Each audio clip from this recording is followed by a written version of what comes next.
आता दिवसभरात आले ना की बाळाला काय हवं काय नको याची काळजी घेतली पाहिजे. हो, नाही म्हणजे आता जेवणात काय खायचं काय नाही खायचं असं काही आहे का? नाही सगळं क्या, पण मीठ आहे ना माफक प्रमाणात हवं. जेवणामध्ये फळभाज्या पालेभाज्या यांचा समावेश करा. आणि एक्सरसाइज? नाही, तुमची जी बेसिक चालू आहे ना ती चालू ठेवा, पण शरीरावर अतिरिक्त ताण येणार नाही ना याची काळजी घ्या. Okay doctor. सावली, आज भैरवी मॅडम काय करताय बघा ना जरा. त्या तुमच्या सोबत आल्यात ना, आता त्या आत काय करतायत हे तुम्हाला चांगलं माहित असेल, आणि त्या तुम्हाला इथे नेमकं कशासाठी घेऊन आलायत हे तुम्हीच सांगू शकता ना डॉक्टर. अहो मी तुमच्या वहिनीसाठी आलो इथं.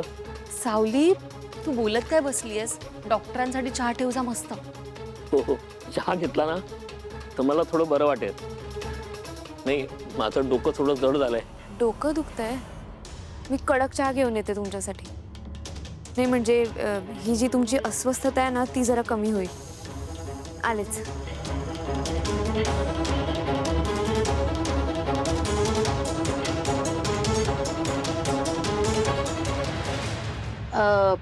बघा ना चंद्रकांतजी, मी आता जेव्हा तुमच्या घरी आले तेव्हा तिलोत्तमाची मी माफी मागितली आणि तिने मला माफ केलंही सगळ्यांच्या समोर.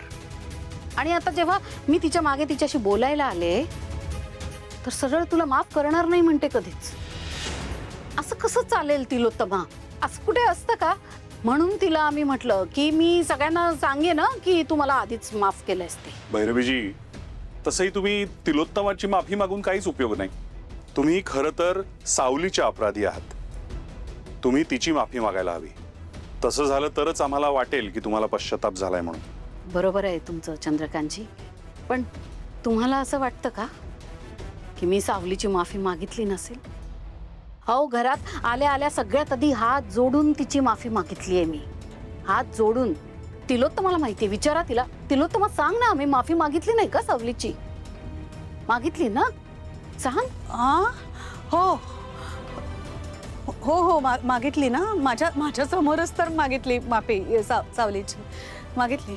नाही, तुम्ही माफी मागितली असेल तर चांगलंच आहे. म्हणजे तुम्हाला पश्चाताप झालाय हे कळलंय आम्हाला.